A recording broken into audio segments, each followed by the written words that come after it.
Hello everybody, welcome to our channel, our health and wellness. So today we are going to discuss about anatomy of flowering plants for class 11 biology.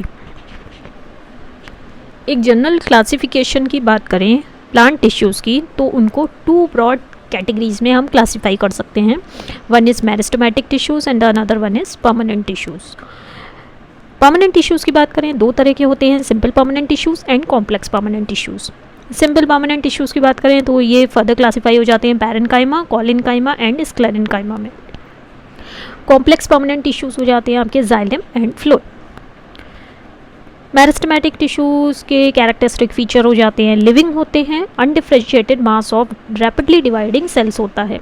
Sales आपको rectangular in shape भी हो सकते हैं, polygonal भी हो सकते हैं और स्फेरिकल भी हो सकते हैं. कॉम्पैक्टली अरेंज्ड होते हैं, कोई भी इंटरसेलुलर स्पेसेस नहीं होते हैं.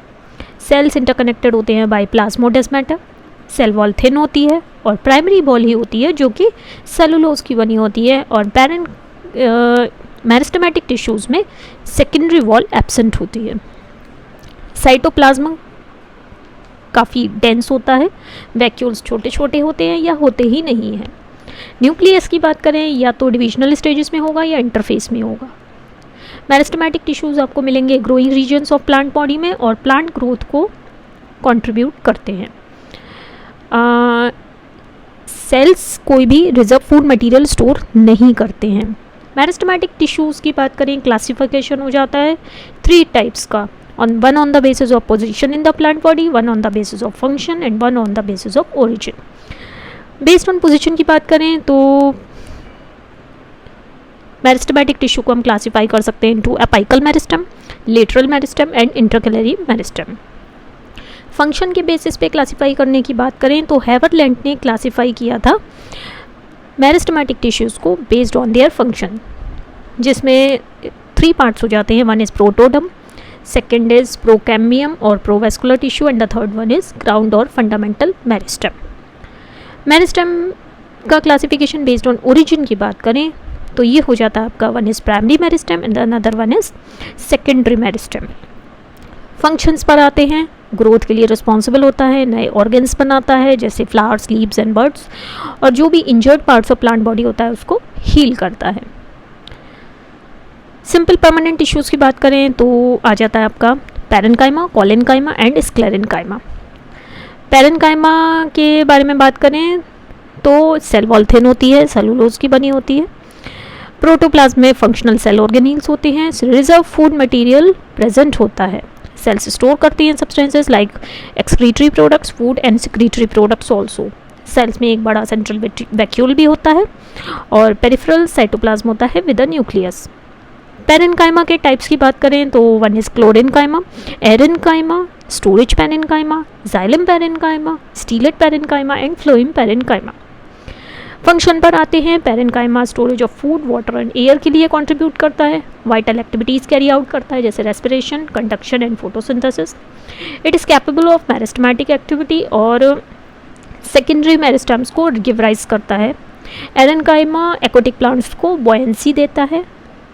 और कॉलिनकाइमा पर आते हैं, कॉलिनकाइमा एक सिंपल लिविंग मैकेनिकल टिश्यू है और ये सिर्फ aerial parts of plant body में ही मिलता है. और स्ट्रक्चर की बात करें कॉलिनकाइमेटस सेल्स इलांगेटेड होते हैं, एंड्स ब्लंट होते हैं और इनकी सेल वॉल सेलुलोज की बनी होती है. लोकलाइज्ड थिकनिंग्स हो सकती हैं हेमिसोलुलोज, पैक्टिन और लिग्निन नहीं, पैक्टिन की लिग्निन नहीं होता है, लेकिन सेल वॉल्स आपकी अनइवनली थिक होती हैं. न्यूक्लियस प्रोमिनेंट होता है और सेल ऑर्गेनील्स आपको फंक्शनल स्टेट में मिलते हैं. कॉलिनकाइमा के टाइप्स की बात करें तो based on pectinization three types of collenchyma होता है, लैमेलर और plate collenchyma, angular collenchyma and lacunar collenchyma. Collenchyma के फंक्शंस की बात करें, टेंसाइल सपोर्ट प्रोवाइड करता है यंग स्टेम्स एंड लीव्स को ड्यूरिंग डेवलपमेंट, इलास्टिसिटी प्रोवाइड करता है प्लांट ऑर्गन्स को, फोटोसिंथेसिस भी कर सकता है और वाइटल फंक्शंस भी कर सकता है जैसे स्टोरेज एंड रेस्पिरेशन. इसमें एक्टिव प्रोटोप्लास्ट होते हैं. और नेक्स्ट आ जाता है आपका स्क्लेरेन्काइमा जो कि एक सिंपल परमानेंट मैकेनिकल टिश्यू है और सेल से कॉम्पैक्टली अरेंज्ड होते हैं, इंटरसेलुलर स्पेसेस नहीं होते हैं.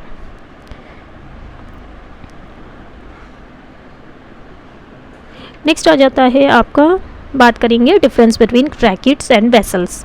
ट्रैकिड्स की बात करेंगे, सिंगल इलोंगेटेड सेल्स होते हैं, जबकि वेसल एक फ्यूजन से बनते हैं ऑफ सेवरल वेसल मेंबर्स और उनकी जो एंड वॉल्स हैं वो डिसोल्यूट हो जाती हैं। ट्रैकिड्स के एंड्स टेपरिंग होते हैं, जबकि वेसल्स के फ्रंट फ्लैट राउंडेड एंड्स होते हैं। ट्रैकिड्स का ल्यूमेन नैरो होता है, जबकि वेसल्स का ल्यूमेन वाइड होता है। ट्रैकिड्स प्रीडोमिनेंट होते हैं इन lower plants like gymnosperms and pteridophytes, जबकि वेसल्स प्रीडोमिनेंट होते हैं आपके एंजियोस्पर्म्स में। नेक्स्ट आ जाता है आपका difference between primary phloem and secondary phloem. Primary phloem बनता है आपका प्रोकैम्बियम से, जबकि सेकेंडरी फ्लोएम बनता है आपका वेस्कुलर कैम्बियम से। प्राइमरी फ्लोएम की बात करें तो ये outer parts of the phloem में मिलता है, जबकि सेकेंडरी फ्लोएम आपको among the phloem parenchyma sales मिलता है। प्राइमरी फ्लोएम की बात करें तो ये डिफरेंशिएटेड होता है into, protophloem and metaphloem, जबकि सेकेंडरी फ्लोएम की बात करें तो ये डिफरेंशिएटेड नहीं होता है into protophloem and metaphloem. Primary phloem में सीप ट्यूब्स का डायमीटर नैरो होता है, जबकि सेकेंडरी फ्लोएम में सीप ट्यूब्स का डायमीटर वाइड होता है। नेक्स्ट आ जाता है डिफरेंसेस बिटवीन सीप सेल्स एंड सीप ट्यूब्स। सीप सेल्स की बात करें, इलोंगेटेड एंड नैरो सेल्स होते हैं विद टेपरिंग एंड्स, जबकि सीप ट्यूब्स बनते हैं end to end fusion of several cells से। सीप सेल्स की बात करें, कंपेनियन सेल्स प्रेजेंट नहीं होते हैं सीप सेल्स में, जबकि सीप ट्यूब्स में कंपेनियन सेल प्रेजेंट होते हैं। सीप सेल्स प्रेजेंट होते हैं टेरिडोफाइट्स एंड जिम्नोस्पर्म्स में, जबकि सीप ट्यूब्स प्रेजेंट होते हैं एंजियोस्पर्म्स में। सीप ट्यूब्स की बात करें, फ्लोएम पैरेन्काइमा सेल्स जो होते हैं वो सीप सेल से एसोसिएटेड होते हैं, जिनको हम एल्ब्यूमिनस सेल्स बोलते हैं, जबकि सीप ट्यूब्स में एल्ब्यूमिनस सेल्स प्रेजेंट नहीं होते हैं। सीप सेल्स के केस में सीप एरियाज प्रेजेंट होते हैं through out the lateral walls and and walls, जबकि सीप ट्यूब्स में सीप प्लेट्स प्रेजेंट होती हैं only at the end walls. Epidermis के फंक्शंस की बात करते हैं, प्रोटेक्शन प्रोवाइड करती है, इवापोरेशन ऑफ वाटर को रोकती है, गैशियस एक्सचेंज हो जाता है थ्रू द स्टोमेटा, ट्रांसपिरेशन हो सकता है through stomata, glandular trichomes secrete करते हैं बहुत सारे प्रोडक्ट्स, और रूट हेयर्स आपके पानी और मिनरल्स के एब्जॉर्प्शन में हेल्प करते हैं। नेक्स्ट आ जाता है आपका differences between hardwood and sapwood. Hardwood की बात करें, इसको ड्यूरामिन भी बोलते हैं और ये ऑक्यूपाई करती है central region of the old dicot stem, जबकि सैपवुड की बात करें peripheral region of old dicot stem में प्रेजेंट होता है। हार्डवुड डार्क कलर का होता है, जबकि सैपवुड लाइट कलर का होता है। Heartwood is resistant to bacterial और पेस्ट अटैक्स, जबकि sapwood is susceptible to attack by bacteria and pest. Heartwood में resins, minerals, tannins and oils होते हैं, जबकि सैपवुड में रेजन्स, ऑयल्स नहीं होते हैं। हार्डवुड आपका ड्यूरेबल होता है और उसको कमर्शियल वुड की तरह भी यूज़ करते हैं, जबकि सैपवुड की बात करें ड्यूरेबल नहीं होता है और उसको कमर्शियल वुड की तरह यूज़ नहीं करते हैं। हार्डवुड आपका मैकेनिकल सपोर्ट प्रोवाइड करता है लेकिन वाटर कंडक्ट नहीं करता, जबकि सैपवुड आपका वाटर कंडक्शन के लिए रिस्पॉन्सिबल होता है और सॉल्ट सॉल्यूशंस जो कि रूट से लीफ तक जाते हैं उसके लिए रिस्पॉन्सिबल होता है आपका sapwood. So that's all for the day. Thank you so much.